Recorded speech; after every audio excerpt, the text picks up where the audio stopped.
হ্যাঁ তো লেখো, আয়তঘনকের আয়তনের সূত্র হলো দৈর্ঘ্য ইন্টু প্রস্থ ইন্টু উচ্চতা। কাল রাত থেকে বমি পায়খানা হচ্ছে, আজ আর উল্টোপাল্টা খাওয়া যাবে না, না বাড়াবাড়ি হয়ে যাবে। না না না, নিজেকে সমঝোতা করতেই হবে। স্যার হয়ে গেছে, তারপর? হ্যাঁ তারপর লেখো, আয়তঘনকের কর্ণ হলো। তো মাস্টারমশাই, চা নিয়ে আসি? চা খাবেন তো নাকি? কই গিন্নি, স্যারের জন্য চা নিয়ে এসো।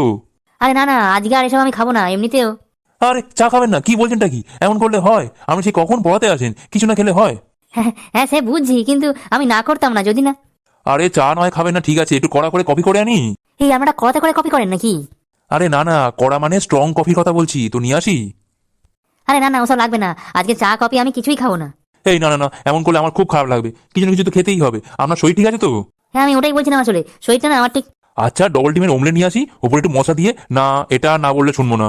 আরে কি যে বলি আর আপনাকে। তো আপনি শরীর নিয়ে কি একটা বলছিলেন? হ্যাঁ ওই না, আসলে ওইটাই বলছিলাম যে শরীরের নাম মহাশয়, যা শোয়াবেন তাই শোয়। ও আচ্ছা আচ্ছা, আমি তো ভয় পাচ্ছিলাম। এখন বাড়িতে বাড়িতে এত বই পায়খানা হচ্ছে না, সাবধানে থাকবেন কিন্তু। হ্যাঁ ঠিকই বলেছেন। ওই তো আপনার ডিম মাছ এসে গেছে, নিন খেয়ে নিন। আরে এসবের আবার কি দরকার ছিল? আচ্ছা এত কষ্ট করে যখন করে আনলেন, না খেলে হয় নাকি? তাহলে খেয়েই নি। A few moments later. আচ্ছা স্যার, ঘনক আর আয়তঘনকের মধ্যে পার্থক্যটা কি? হ্যাঁ বলছি তো, দেখো। এই মেরেছে, এ তো পেটে চাপ পড়েছে রে বাবা, এই খেয়েছে, বাড়ি যাবো কি করে?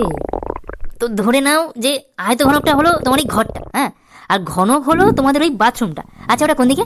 কোনটা স্যার? আরে তোমাদের বাথরুমটা কোন দিকে, ঝপ করে বলো, না আমার এখানেই হয়ে যাবে। এই না না না, ওই তো ওইদিকে ওইদিকে ওইদিকে যান, ওইদিকে যান।